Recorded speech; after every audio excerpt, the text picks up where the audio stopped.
Hello all. My name is Pranav Purkar. Currently, I am pursuing my masters from IIT Bhubaneswar in Computer Science and Engineering.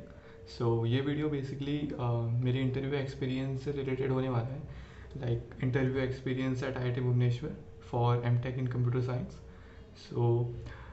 सबसे पहले अभी फ़िलहाल IIT के forms fill up करने का procedure start हो चुका है. एंड आई होप आप सब IIT के फॉर्म्स, ISC के forms as per your required domain and choice fill up कर रहे होंगे. एंड साथ ही साथ आपको ये भी पता चल रहा होगा कि किस IITs में इंटरव्यू होने वाले हैं, किस IITs में नहीं होने वाले हैं. I think this year also IIT Bhubaneswar is going to conduct some interview for the admission process, and most probably the data science and AI batch is also going to launch from this year with approximately the capacity of 40 students per branch.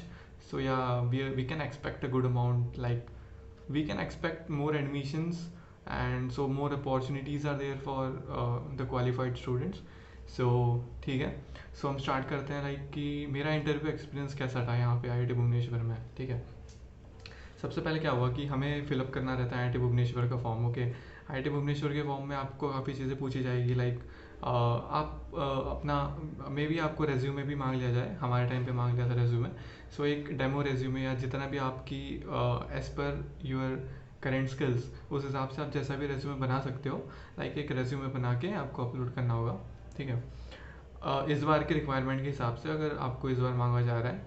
And the second thing is, जैसे ही resume shortlist आपका form fill up हो जाता है, थोड़े time बाद आपको I think interview के 20 days पहले, 20-25 डेज़ पहले आपको एक मेल आ जाएगा कि that you are shortlisted for the interview. Okay. Mostly ये इंटरव्यू मई में होता है. मेरा इंटरव्यू हुआ था 12 मई को. 12 मई को मुझे एक मेल आया था उसके पहले ही कि 12 मई को मेरा इंटरव्यू है in the college. You have to manage your travel arrangements. Okay. And या कॉलेज में स्टे मिल जाता है हॉस्टल रूम्स में. It was not an issue mostly. And बाद में जैसे ही हम 12th को यहाँ आ गए थे, 12th को सबसे पहले हमारा हुआ रिटन टेस्ट. यहाँ पे इंटरव्यू जो था मेरा 2 पार्ट्स में डिवाइडेड था. First was the written test and the second was interview by the required और by the divided panel. Divided panel का मीन्स यहाँ पे क्या है कि यहाँ पे 2 पैनल बनते हैं फैकल्टीज़ के. ईच पैनल में 3 to 4 फैकल्टीज़ होते हैं. ओके. वहाँ पे स्टूडेंट्स को डिवाइड किया जाता है कि आपको किस पैनल में अलॉट हुआ है, तो आपको उस पैनल में जाके इंटरव्यू देना होगा. Okay. Now coming to the written test. Okay. Written test में जितना भी आपने गेट का सिलेबस अभी तक पढ़ा है उसी में से क्वेश्चंस आएंगे, उसके बाहर क्वेश्चंस नहीं आएंगे.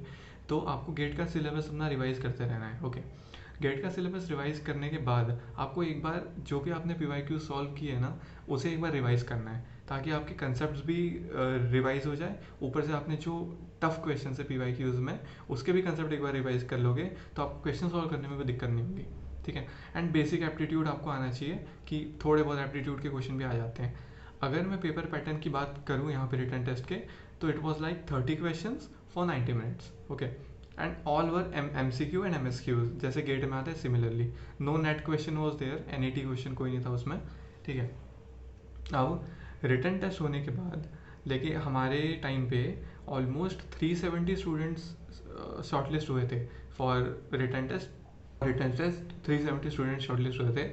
उसमें से रिटन टेस्ट जिन्होंने दिया, देन 2 आवर्स बाद रिटन टेस्ट का रिजल्ट आता है. ओके. रिटन टेस्ट के रिजल्ट में आपको बोर्ड पे एक लिस्ट लगा दी जाएगी जहाँ पे आपको देखना होगा लाइक आपका नाम है नहीं, आप रिटन टेस्ट आपने क्लियर किया है या नहीं है. ओके. जिसका रिटन टेस्ट क्लियर हुआ है उसका नाम वहाँ आ जाएगा. Rest of the students can go back to their home. Okay. अब जो बच्चे बच गए, शॉर्टलिस्ट जो हो गए हैं इंटरव्यू के लिए, उसके बाद आपको ऑलमोस्ट हाफ एन आवर का या 45 मिनट्स का टाइम दिया जाएगा to just prepare yourself with the basics. And एक रूम में आपको बिठा दिया जाएगा. देन पैनल वाइज आपका डिवीजन कर देंगे. पैनल वाइज आपको बुलाएंगे एंड आपका रिस्पेक्टिव पैनल में इंटरव्यू होगा. अब इंटरव्यू में क्या होता है कि जैसे मेरे टाइम पे मैं अपना इंटरव्यू एक्सपीरियंस अगर शेयर करूँ, तो इंटरव्यू एक्सपीरियंस में ऐसा होता है कि आप पहले अंदर जाओगे, आपको अपना इंट्रोडक्शन अच्छे से देना है. ठीक है. एक इंट्रोडक्शन आप प्रिपेयर करके जाना कि yes this is I am this, I am from this college and I have this much qualifications, this much achievements and that and all. ये तो आप कर लोगे, I am sure about that. Okay, so थोड़ा introduction prepare करना है and then basically teachers direct jump करेंगे आपको ये पूछने के लिए कि आप किस में कंफर्टेबल हो, कौन से सब्जेक्ट्स आपके अच्छे हैं, कौन से सब्जेक्ट्स मीडियम लेवल पे आपने पढ़े हैं, कौन से सब्जेक्ट्स में आप थोड़े वीक हो। सो आपको ये थोड़ा डिस्क्राइब करके अपने हिसाब से बताना पड़ेगा उन्हें, ठीक है। मेजरली सब डीएसए ही बोलते हैं। ओके, सो मैंने भी जैसे सब बोलते हैं almost DSA and I have selected OS, operating systems. Okay, अब क्या होता है कि वो आपको क्वेश्चंस पूछेंगे, but in my case faculty ने मुझे जो मैंने सब्जेक्ट्स बोले थे उनसे हटके टीओसी से क्वेश्चन पूछ लिया, theory of computation. Okay, so first question was कि गिवन अ ग्रामर, वहाँ पे एक बोर्ड होता है, आपको बोर्ड पे जाके सॉल्व करना होता है। गिवन अ ग्रामर, आपको बताना है इसे हम कैसे इसका लिटरेचर मीनिंग क्या है, और इसे हम और क्या कह सकते हैं, means it's alternate names, nomenclature type. Okay, so it's alternate names हमें बताने हैं कि इस ग्रामर को हम और क्या कहते हैं, रेगुलर हो गया, ऐसे इस टाइप के बेसिक क्वेश्चंस होते हैं कुछ कुछ। Okay, the second thing is, second question was कि मुझे एक कोडिंग क्वेश्चन दिया था। मुझे एक्चुअली 2-3 कोडिंग क्वेश्चन दिए थे, जिसमें से I remember 2 of them. The second one was a basic linked list question. We have to insert a node in the second last position of a linked list. ये मेरा question था and basically मुझे इसमें क्या करना था, मुझे board पे जाके सुडो कोड लिखना था इस चीज़ का, कि सुडो कोड लिखना था कि मैं कैसे सेकंड लास्ट नोड में सेकंड लास्ट पोजीशन पे नोड इंसर्ट कर सकता हूँ। And yes, it was a little bit easy type, so मैंने लिख दिया था। The third question was typical binary search. आपको एक बाइनरी सर्च दिखाना है, आपको बाइनरी सर्च का पूरा सूडो कोड लिखना है, function wise function, module wise module, and साथ ही साथ आपको एक्सप्लेन करते जाना है to the respective faculty member जिसने आपको क्वेश्चन पूछा है, राइट।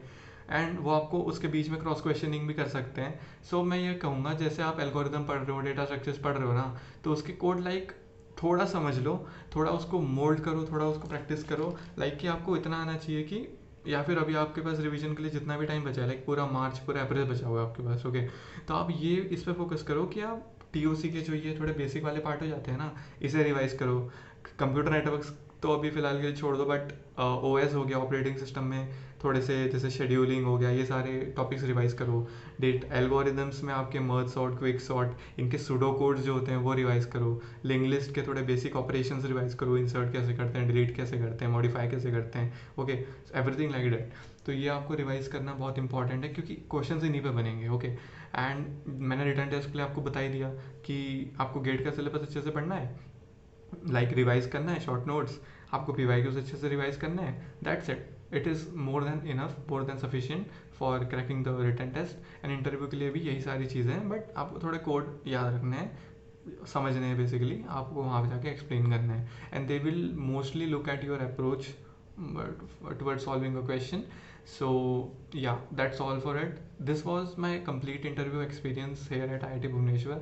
And yeah, अगर मैं टोटल ड्यूरेशन बताऊँ मेरे रिटर्न टेस्ट प्लस इंटरव्यू का, so it was around I think 6 to 7 hours के आसपास, क्योंकि काफ़ी ब्रेक हो गया था बीच में, लंच टाइम होता है, ये वो होता है, तो टाइम लग जाता है। तो मैं ऑलमोस्ट, मेरा चालू हुआ था 9-9:30 के आसपास रिटर्न टेस्ट मेरा स्टार्ट हो गया था, एंड मेरा इंटरव्यू जो है वो फिनिश हुआ था 5-5:30 के आसपास। Okay, so this much time I took, and या दैट्स इट ऑन।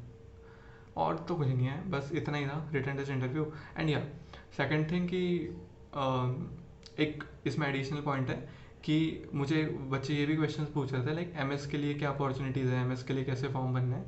तो भाई एमएस के लिए भी ना प्लेसमेंट की अपॉर्चुनिटीज़ बिल्कुल सेम हो जाती है। ओके, एमएस के लिए ऐसे कोई डिफरेंट नहीं है, कोई ऐसे डिफ्रेंशिएट नहीं करेगा आपको एमटेक से। आप एमएस में भी सेम प्लेसमेंट अपॉर्चुनिटीज़ ग्रैब कर सकते हो। एंड ये तो हो गया एमएस पे क्वेश्चन। अप्लाई कैसे करना है एमएस के लिए, तो भाई सीधा आपको जब फॉर्म फिलअप करोगे ना आपको सीधा वहीं ऑप्शन रहेगा एमएस के लिए डिफरेंट फॉर्म फिलअप करने का, एमटेक के लिए डिफरेंट फॉर्म फिलअप करने का। आप इतना काम करो कि आप वेबसाइट विजिट करो, वहाँ पे थोड़ा टाइम स्पेंड करो, आपको समझ जाएगा। ठीक है, थर्ड थिंग कि ठीक है, आईआईटी बॉम्बे के एक्सपीरियंस के बारे में I will make a separate video, इसको लेंदी नहीं करते हैं। Okay, so yeah, all the best for it, bye.